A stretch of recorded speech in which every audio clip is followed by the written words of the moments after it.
Allez, on est parti pour un peu d'arithmétique en fait. Exercice 86.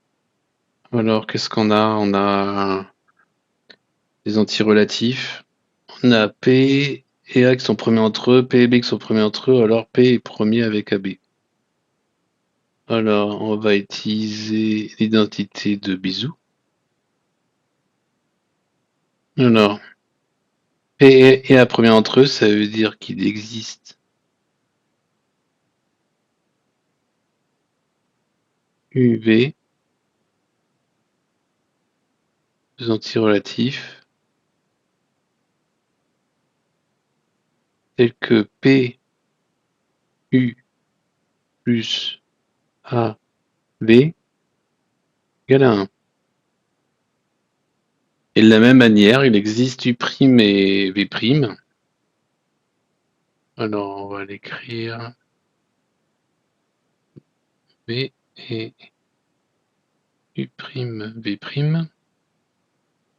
Pourquoi il me fait ça, lui? U', V' dans Z, tel que, cette fois-ci, P, U' plus B, V' égale à 1. Bon, alors, on va multiplier ça. Donc, on va faire quoi? On va faire P, U plus A, V multiplié par P, U' plus B, B' égale à 1.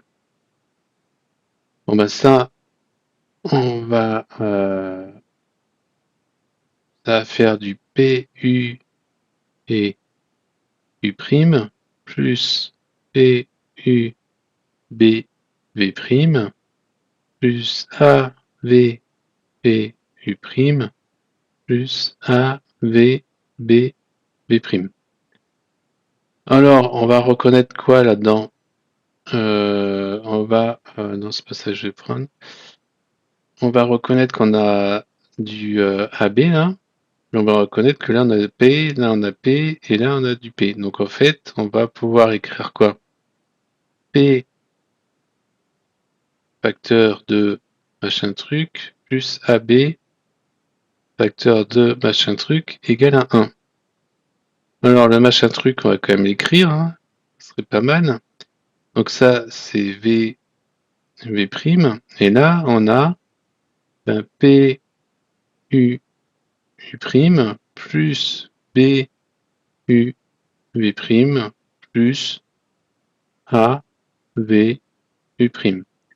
Ça appartient à Z. Ça appartient à Z. De ce fait, P est premier avec AB. Identité de Bézout qu'on a dans les deux sens. Ok, alors maintenant prouver que quel que soit K appartenant à 1, P-1, P divise ce truc-là. Alors, quand K égale 1, ça fait 1, ce truc-là. Ok. Donc K égale P, ça fait factoriel P. Ok. Alors,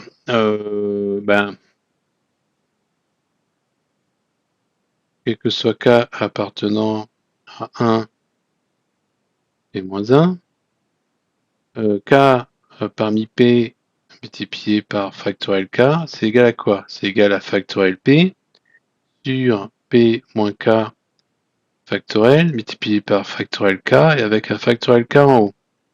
Donc ça va s'éliminer et en fait compte, ça nous fait du P, P-1, tac, jusqu'à P moins K plus 1. Donc en fait, quand K est compris strictement entre 0 et P ou du coup dans 1 P-1, ça c'est bien un multiple de P, donc on a bien P qui divise K parmi P factoriel K pour K appartenant à 1 P-1. Ok. En déduire que P divise PK. Bon, ben alors, qu'est-ce qu'on a? factoriel k, c'est k multiplié par k moins 1 multiplié par jusqu'à... Donc, quel que soit i appartenant à un k.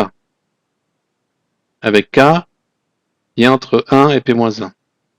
P avec i, comme k est strictement plus petit que p, ça, c'est premier.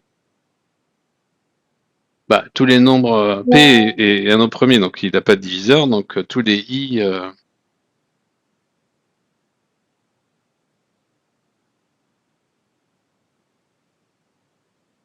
ok. Oui, enfin, 1 divise p, mais du coup, on sera le premier. Donc on a ça. Donc si on a ça,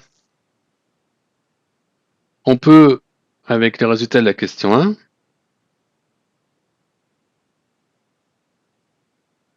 qu'on peut montrer par une récurrence rapide, que du coup, P va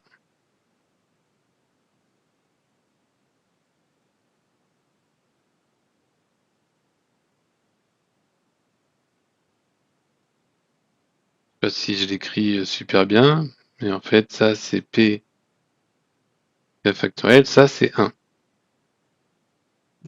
Puisque P est premier avec chacun des, des facteurs, et donc P divise le produit de ces facteurs. Enfin, P est premier avec le produit de ces facteurs. Donc comme P est premier avec 1 avec le théorème de Gauss, alors P est premier avec K factoriel, on va y arriver, P est premier avec factoriel K, et comme P divise le produit, comme P est premier avec ça, ça veut dire que P divise K parmi P. Car P est premier avec K factoriel. Et on fait bien attention que ça, c'est dans 1 P-1. Ok, donc là on est bon. Ensuite, B, on continue. Prouver que quel que soit n. Ok, on va faire une récurrence. La proposition qui dépend de n, c'est que n puissance p égale n modulo de pi. Ben p0, ça revient à dire que 0 égale 0. Ça devrait bien se passer. On va regarder quand même P1, histoire de se dire qu'on a fait une initialisation. P1, ça veut dire que 1 égale 1, modulo du pi. Bon, on est pas mal aussi. Bon, alors l'initialisation, je pense que c'est bon. Et maintenant, on va supposer Pn et on veut montrer Pn plus 1. Donc Pn, on va avoir pour un rang donné n, et par hypothèse de récurrence, on a que n puissance p égale n modulo 2pi. Et on regarde ce qui se passe pour n plus 1 à la puissance p. Bon, bah, avec la formule du binôme, n plus 1 à la puissance p, c'est 1 plus la somme quand k varie de 0 jusqu'à, quand k varie de 1 jusqu'à p moins 1 de k parmi p n puissance k, ok, plus le terme de en n puissance p. Or, avec la question a, petit a, on sait que p divise ces trucs-là, donc ça, là, ces trucs-là, 200 égale à 0 modulo p. Donc là, on se retrouve avec n puissance p plus 1 modulo p. Et avec l'hypothèse de récurrence, ça égale à n plus 1 modulo p. Je sais pas pourquoi j'ai mis du modulo depuis là. Ah, je me suis amusé.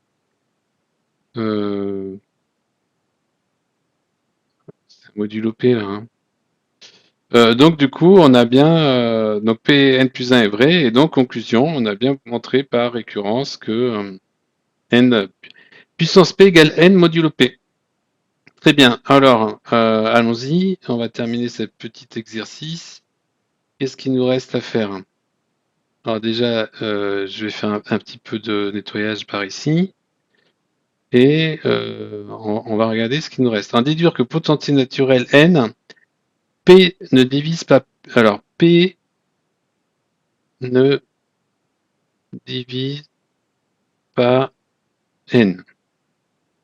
Alors, on sait que n puissance p égale à n modulo p.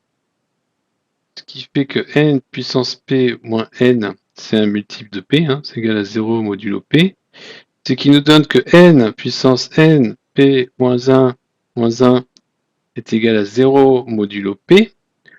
Donc ça, c'est un multiple de p. C'est un multiple de p, mais p ne divise pas n. Si p ne divise pas n, c'est-à-dire que p et n sont premiers entre eux. Donc là, on a p qui divise, comme ça, c'est un multiple de p. On a p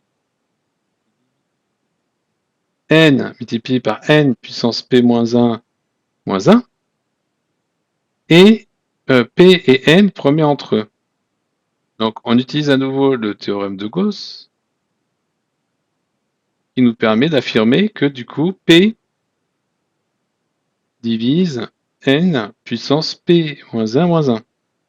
Mais p divise n puissance p moins 1, le tout moins 1, ça veut dire que n à la puissance p moins 1 égale 0 modulo p, ce qui nous donne que n puissance p moins 1 égale 1 modulo p, et c'est le petit théorème de Fermat qu'on a écrit dans la marge. Et voilà, ça termine l'exercice.